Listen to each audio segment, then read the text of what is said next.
Alors ici, je vais voir des notions qui vont concerner donc la dépendance et l'indépendance linéaire. Un petit instant.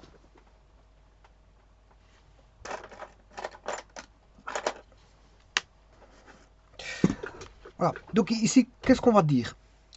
On parle toujours tout d'abord de vecteurs. On est dans un espace vectoriel. Donc un vecteur est constitué d'un segment et d'une flèche. Alors le segment, bien sûr, il a une origine. On a un point A et un point B. Donc vous voyez bien qu'il y a déjà deux points d'office, deux points qui interviennent dans l'écriture du vecteur. Donc ici, dans ce cas-ci, j'aurai le vecteur AB avec l'origine A, l'extrémité B. Alors par rapport à ça, je peux créer des vecteurs qui sont parallèles distincts, voire des parallèles confondus. Voilà. Alors elles peuvent être proportionnelles à AB d'une certaine quantité K. On peut écrire K fois AB. Voilà, et ça c'est tous des vecteurs U que j'appelle K fois AB. Alors, ces vecteurs sont tous parallèles et donc là ils sont tous linéairement dépendants. Et donc, ça veut dire linéairement dépendant, c'est-à-dire quoi? Ça veut dire que ils peuvent être confondus, hein, peuvent être distincts ou confondus. Un exemple, voilà, de parallélisme de vecteurs dépendants. Voilà, le vecteur là-bas que vous voyez sur la droite, je vais retirer le vecteur, la droite, le support de droite pour qu'on voie le vecteur. La droite, je suppose qu'elle est, elle est là. On est là.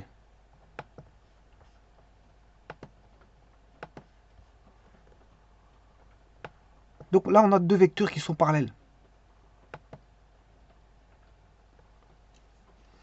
Là, ils sont linéairement dépendants l'un de l'autre. Donc ils sont liés.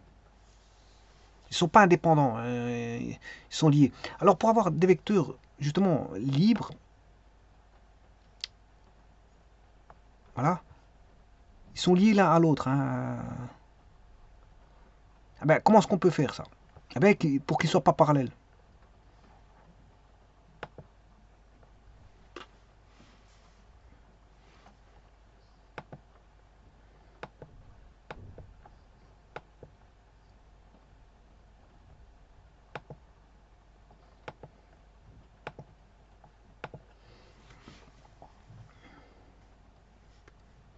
Eh bien, c'est qu'il y ait des directions différentes et qui créent une triangularisation.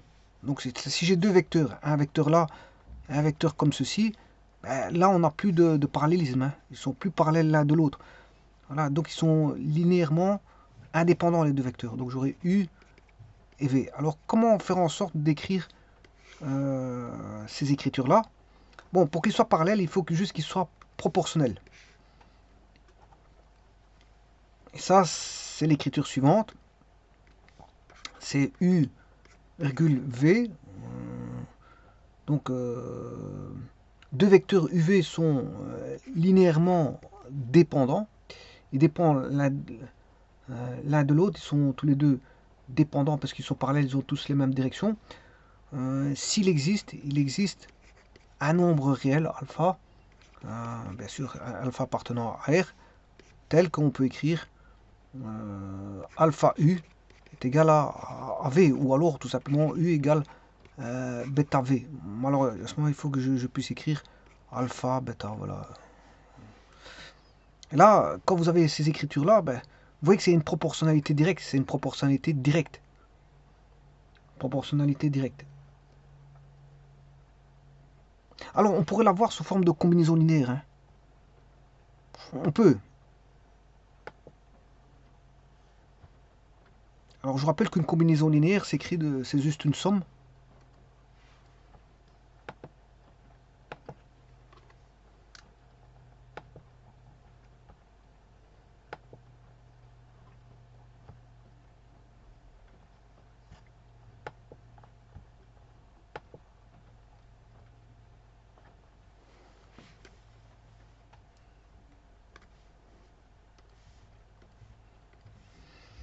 Alors, une combinaison linéaire, c'est de deux vecteurs, c'est alpha u plus bêta v, avec alpha bêta appartenant à R. Combinaison linéaire de trois vecteurs, c'est alpha bêta v plus gamma w. Voilà, ça c'est une combinaison linéaire. Alors je viens de vous parler d'ici de proportionnalité. proportionnalité, c'est simplement bon, l'écriture de U égale alpha V.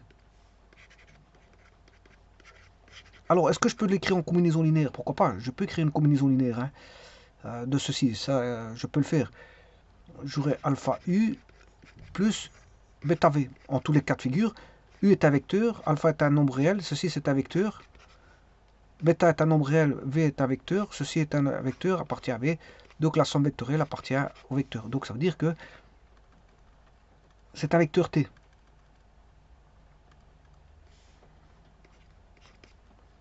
Ça, c'est un vecteur T. Alors, est-il linéairement dépendant ou linéairement indépendant? En voyant sous forme de combinaison linéaire, là, il faut faire attention. Il faut faire attention. On peut écrire voilà, une proportionnalité comme ceci qui ressorte sous forme de combinaison linéaire, il n'y a pas de problème. Mais sous certaines conditions. Alors, quand est-ce qu'on va dire qu'ils sont linéairement indépendants? Eh bien, là, bien sûr, ils sont tous parallèles. Linéairement dépendants, tous les vecteurs sont parallèles entre eux. Mais linéairement indépendants, ben, ils ne sont pas parallèles. Ben, s'il n'y a pas de parallélisme, c'est qu'il y a une triangularisation. La somme vectorielle, voilà, on a des directions qui ne sont pas les mêmes. Des directions qui ne sont pas les mêmes. Donc s'il y a des directions qui ne sont pas les mêmes, on a voilà, des triangles. On a des triangles.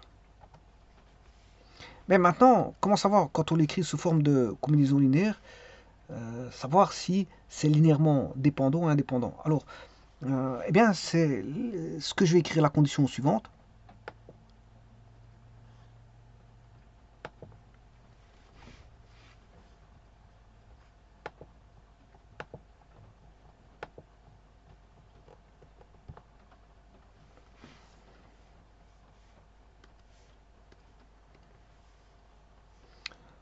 On est linéairement indépendant, les vecteurs sont UV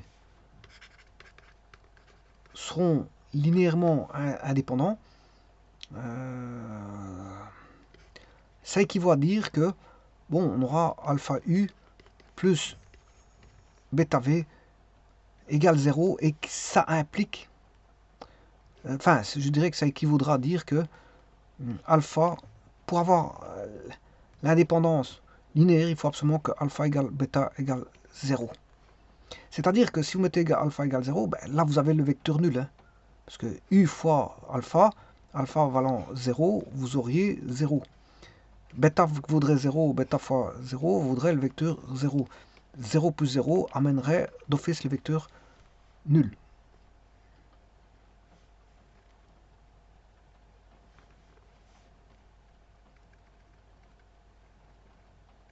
Donc il faut cette condition-là. Il faut cette condition-là.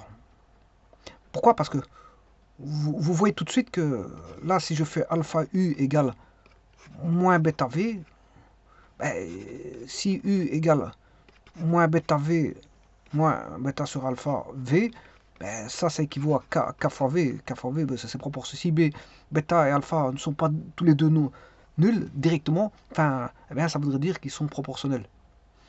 Bon, mais d'ailleurs, je vais faire une petite démonstration par l'absurde dans les deux sens. C'est-à-dire que dans un premier sens, je veux dire qu'ils sont linéairement indépendants.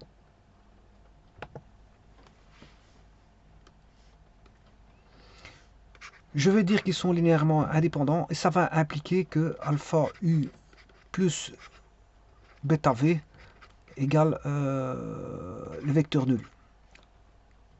Ça voudrait dire que alpha égale bêta égale 0. Allez, on va supposer que ce n'est pas le cas. On va supposer que ce n'est pas le cas, on va le faire par l'absus. On va supposer que alpha ou bêta, un des deux, hein, alpha ou bêta, différent de 0. Un des deux. Alors ici, moi je prends soit alpha différent de 0. Voilà, j'ai choisi alpha différent de 0. Alors, si je prends alpha différent de 0, ça veut dire qu'il est inversible. Puisqu'il est différent de 0, je peux l'inverser. Un nombre qui est différent de 0, je peux l'inverser. Donc je peux écrire que alpha U plus bêta v égale 0, je peux le multiplier par un nombre 1 sur alpha qui est l'inverse de alpha. Alors si je multiplie alpha u plus bêta v, voilà, égale 1 sur alpha fois le vecteur nul. Alors là je vais faire la distributivité parce qu'on a à faire un espace vectoriel. J'ai le droit de distribuer les réels. Donc alpha u plus 1 sur alpha bêta v est égal à 1 fois. Alors 1 sur alpha fois 0, par définition, ben, c'est le vecteur nul. Et donc j'aurai 1 fois u plus bêta sur alpha, puisque bêta, un alpha fois bêta, c'est bêta sur alpha fois v est égal au vecteur nul. Donc ça je vais réécrire.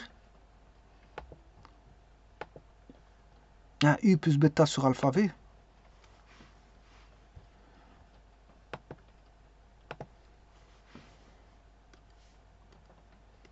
Donc pour l'instant on a un u plus bêta sur alpha v égale 0. Et donc on sait bien que 1 fois u, mais ça fait u. Voilà. Ça c'est par la définition d'espace vectoriel. Hein. C'est la quatrième propriété de l'espace vectoriel. C'est la quatrième. Une fois le vecteur, ça fait le vecteur lui-même. Alors, bêta sur alpha, bon, c'est un nombre. Et si je le fais passer dans le membre de droite, en fait, je peux aller chercher l'opposé, bêta sur alpha v moins bêta sur alpha v. Et pour ne pas changer l'égalité, ben, je suis obligé de le faire de l'autre côté. Bon, et ça, on sait bien que c'est deux opposés. C'est le vecteur nul. Voilà, moins bêta sur alpha v. U plus 0, ça fait u. Donc on aura u égale moins bêta sur alpha. Alors, j'ai pris par hypothèse que alpha n'était pas... alpha était différent de 0. Voilà, alpha était différent de 0. Donc, ce qui dénote que je peux avoir... Là, j'ai une proportionnalité qui est k fois v. Alors, b, je n'ai pas pris égal à 0. Donc, b peut être différent de 0. Voilà, b peut être différent. Donc, j'aurai k fois v, avec k appartenant au réel. Ce qui veut dire ici, j'ai une proportionnalité. J'ai une proportionnalité. Et donc, ce qui est contradictoire avec l'hypothèse, u et v doivent être linéairement indépendants. Or, ici, il est linéairement dépendant. Donc, vous voyez bien qu'il faut absolument que alpha et bêta soient nuls. Alpha et bêta doivent être nuls pour contraindre la combinaison linéaire à être nulle. Bon, pour contraindre la combinaison linéaire à être nulle, il faut absolument que alpha bêta égale 0. Absolument. Bon, maintenant, je vais le faire dans le sens contraire.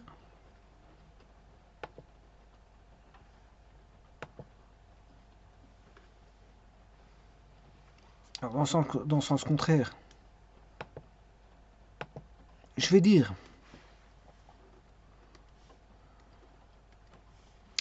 que alpha égale bêta égale 0. Et je vais déduire que c'est linéairement indépendant.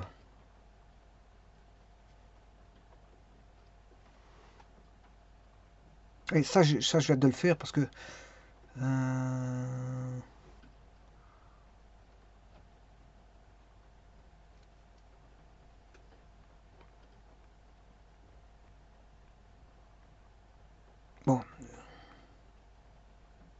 Bon, je vais faire ça, Donc, qu'est-ce que je vais faire? Je vais dire par l'absurde, encore une fois, c'est une démonstration encore une fois par l'absurde. Je vais supposer qu'il existe un alpha appartenant à R, tel que l'on est alpha U égale V. Voilà. Je vais supposer ceci. Ça veut dire quoi? C'est que alpha U moins V égale 0. Ou si vous voulez, alpha U plus moins une fois V égale au vecteur nul.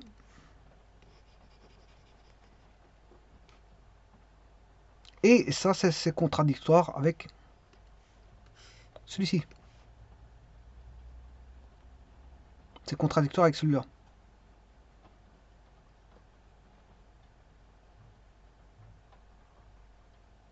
Alors ici, bien sûr, je l'ai pris linéairement dépendant, hein. Donc dans linéairement dépendant, vous voyez que alpha, en prenant linéairement dépendant, ben, vous voyez qu'alpha, ici, appartient à R, il est différent de 0. Il est différent de 0, et donc je ne saurais pas avoir linéairement indépendant, parce que c'est euh, quand on prend linéairement dépendant, voilà, on a au moins un nombre qui est non nul. Un nombre qui est non nul. Or, c'est contradictoire avec l'énoncé qui dit que il faut que les deux nombres soient nuls pour avoir une indépendance linéaire.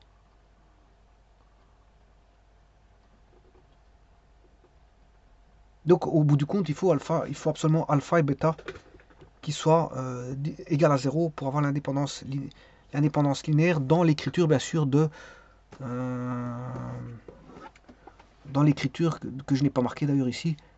Je vais le faire tout de suite. Dans l'écriture de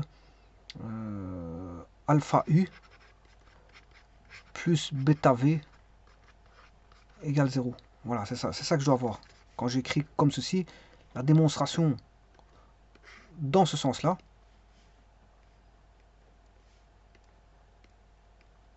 voilà, dans ce sens-là, ben, je dois avoir alpha u plus bêta v égale 0. Or, je n'ai pas... J'ai alpha u plus bêta v, oui.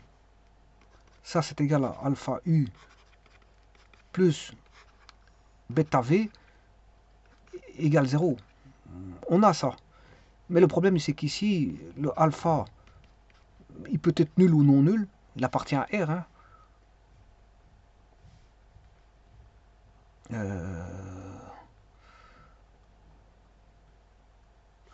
Lui, alpha appartient à R. Il peut être nul. Lui, il peut être nul ou pas, on s'en fout. On va dire don't care. Don't care, on s'en fout. Parce qu'il peut être nul ou non nul. Par contre, ici, le bêta, il est d'office égal à moins 1 ici. Or, moins 1, c'est linéairement dépendant, hein. Voilà, donc dès le moment où vous avez une valeur qui est non nulle, ben, c'est linéairement dépendant. C'est ça que je veux dire. Or, pour avoir l'indépendance linéaire, il faut absolument que les deux valeurs soient nulles. Il faut absolument alpha et bêta qui soient nuls. Alors qu'ici, dans la démonstration, alpha peut valoir 0. Alpha peut valoir 0, on s'en fout. Par contre, lui, il est d'office non nul ici. Moins 1, c'est d'office non nul. Alors quand je dis alpha, ici, alpha appartient à R, bien sûr, alpha, il peut être nul. Donc il faut absolument alpha égale bêta égale 0 pour avoir l'indépendance linéaire. L'indépendance, indépendance IND, indépendance linéaire.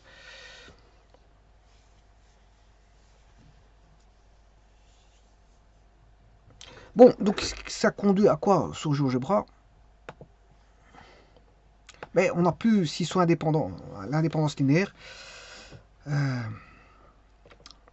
vais créer un vecteur. Bon, j'ai déjà AB, je vais mettre CD.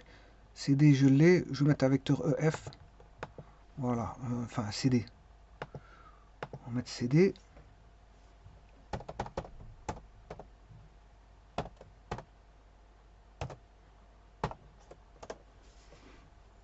Voilà.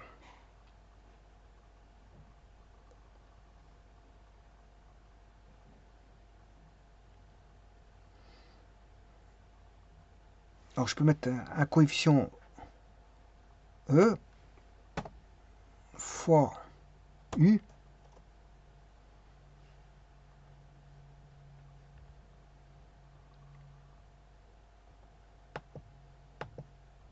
Il l'a pas fait.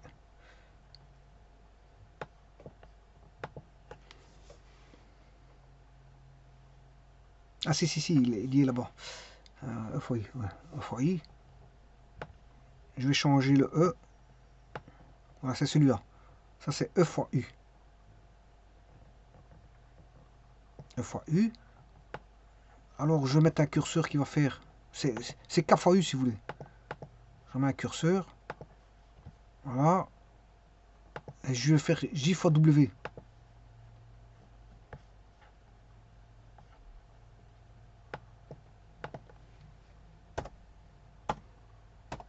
Voilà, c'est J fois W. Maintenant je vais faire la somme. C'est le vecteur I plus K.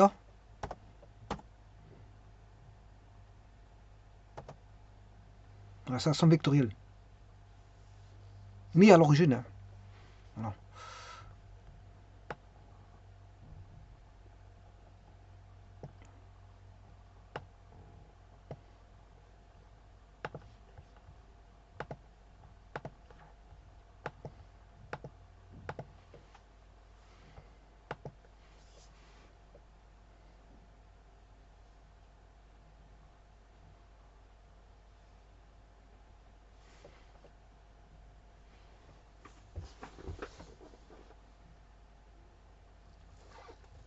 Et là, bien sûr, il faudrait faire un système pour voir.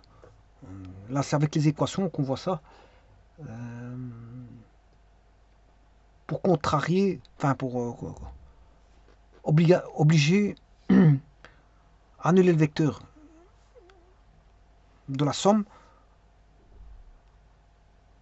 il faudra avoir le vecteur nul. Il faudra avoir alpha égale bêta égale 0. Alors, est-ce que je peux l'avoir? Le J. Oui, je le mets à 0. Et le E.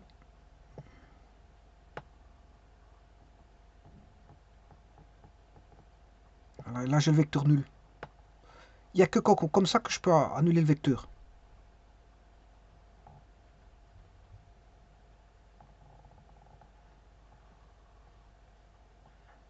Il n'y a que comme ça. Par contre, pour deux vecteurs parallèles, je peux les annuler autrement. Je peux trouver des alpha bêta pour les annuler. Alors que là, pour annuler le vecteur,